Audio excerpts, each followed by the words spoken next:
early to practice, plug in, and he'd be down there because it was, you know, our jam pad's at his place, so I'd show up a little early, and someone would just flow out of the guitar, and we'd have a song pretty much done by the time. Yeah, usually we'll write the music or get something crunched down. Generally, that's almost how it goes. They'll write the music, and then I'll show up, and they're like, "Hey, we like playing this." It's like, okay, I can put some and then we lyrics just to that. basically Sit down for an hour. You know, I've been lucky enough that when I pick up a guitar, just, you know, the rhythm line. I'm not a good solo person. I don't have the speed. I will never I never be had on the stage dedication. with Satriani or the 3 Gs. He's not that great. So.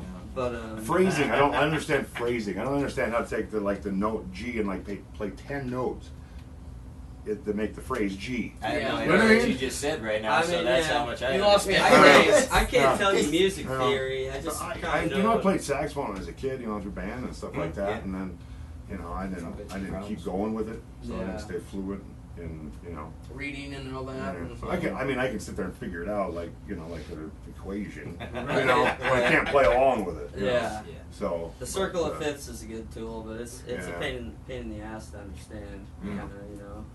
But there's only 12 notes in the whole goddamn world. Yeah, there's just thousands. You can't make any more. There's just thousands of places you can play those 12 notes. There's many combinations played together and over top and underneath and underlying, and, but there's only 12 notes.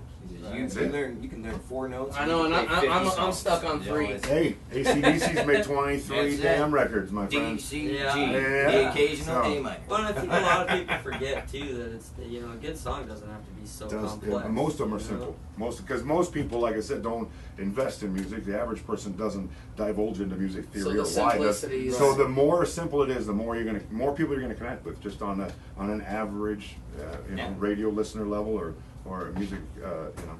And that's kind of what we kind of think too, like our Shaken Not Stirred. We were just talking about it the other night. He's like, "Oh man, you know, some nights I hate that song because it's so repetitive for me." It's like, well, but it's simple and the complexities in the lyrics, and I'm going so damn fast that even I don't know what I'm saying half the time. And we get nothing but great results from the crowd from it. It's one of those, like you said, the simplicity. People don't need to think about it; they just feel it and kind of groove to it. And that's all they need. And the pace just kind of picks up and goes. If you got something like when you're like setting up and sound checking, if the barmaid is singing along by the time you're done, just playing them a couple of verses, not one chorus, and she's setting up salt and pepper shakers and singing along your song. That's a good song. Yeah, usually when the bartender likes you, when they hear bands every single night, if they like you, know you're kind of going, okay, well, that person if the deals waitress is like leaving to go out to smoke until you're done sound checking, to come in and finish the table, walk out, like, I saw the bartender last night. She was begging to come outside and man the little beer trough. That was cool. Out the door, man. But it's just funny how you can take a few simple notes and put the right funk to it, and it just turns out to be a good song. You know? Everybody kind of contributes a little bit. Some people just take so much advantage of that shit that's all they do. You know, that's the only sad part about it. Is that's all they do is they do like 3 notes. They put it over like a hard thump bass line, and boom, we've got a song, man. That's it. Or they don't even do that. They just steal it from Funkadelic. Yeah, we're just gonna jack this for George Clinton did it. Nice little spin on it. I always thought music was like looking at a really busy tile pattern or some kind of weird, you know, strobe light or something. That's kind of what fast music is for me. It's just not settled down enough to understand the emotion. You know what I mean? Yeah. So simple is kind of where I'm at. Yeah, I mean music. We're old and dumb. We just like that simplicity. I mean, you guys are probably closer to my era as far as the love affair with music. I mean, when I came into being a music fan, you know, 11, 12 years old, and started discovering, you know, Ronnie James Dio. I wanted to hear Rainbow. I wanted to hear Black Sabbath. I wanted to hear these things, and I had to order it. You couldn't just go get it. It was Kmart, or you know, they didn't have, you know. They didn't have that. So you had to go to the base. I had a jukebox, the jukebox tape store. When I moved to Glendale, junior high, and I'd have to order it. I'd wait 6 weeks, you know. I'd ride my bike down the fucking alley, dude. Grab that fucking cassette, dude, and it was like a girl. It was like feeling boobs. Oh man, it was like opening up the art or you're looking at reading the liner notes. You read about the band. It's just like. Who are you know? I remember just going through the tape. There was no outlet to find out. Maybe your band got an article in the Hit Parader. Or Rip, Rip. Or maybe they were on MTV News or on Headbangers Ball or something. Other than that, you didn't know what they were doing for months and years at a time.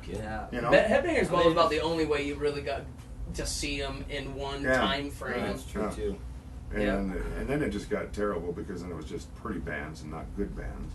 I always refer to people, if they're going to discover some 80s music, go Sister. find the ugly bands, because those are the bands Those that were made the good good ones, you know, yeah. music. Yeah. When MTV came out with the first reality show, you knew the music scene. It was done. MTV. It was over. Well, I think Damn you, real world! I mean, it's, we'll Now we're wilding out. We'll dive a little Yeah. more into it later, but I think, you know, fans kind of now, I think they want you to be that big brother, though. They want to see every aspect of what you guys do as a think fan. so, too. I think people are so used to getting every The angle whole and, angle, and yeah. every moment of everybody's yeah. life and time with the way social media is now, that they expect it. yeah. You know, I and if think you don't give them that, you're like, what? You know, what do you got to hide? You know, what do you, Yeah, like, that's or- very true. I mean, I don't know. Yeah. That's why we don't really have a manager either. I mean, it kind of gives us a little bit more of the personable approach. We actually like to meet the people that come up and say, Yeah, we're not that band that goes, oh, go talk to Yeah. that guy over there because he manages us. yeah, you want to book us, go. We started kind of off like that. You want to book us, go talk to her. But then, you know, it only lasted about 2 weeks, and then it was just come talk to us.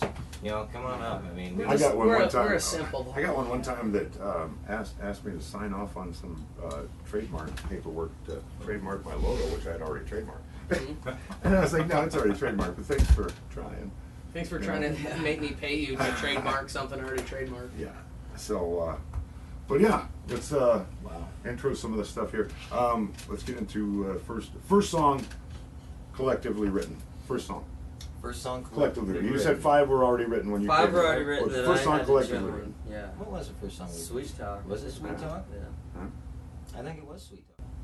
My name's Justin with Where There's Fire, and this song you're about to hear is the first song that we've collectively written together as Where There's Fire. It's called Sweet Talk. And this particular performance is from the rail yard, actually the night right after we buried my dad. So it was a pretty heartfelt night for me. And Good energy.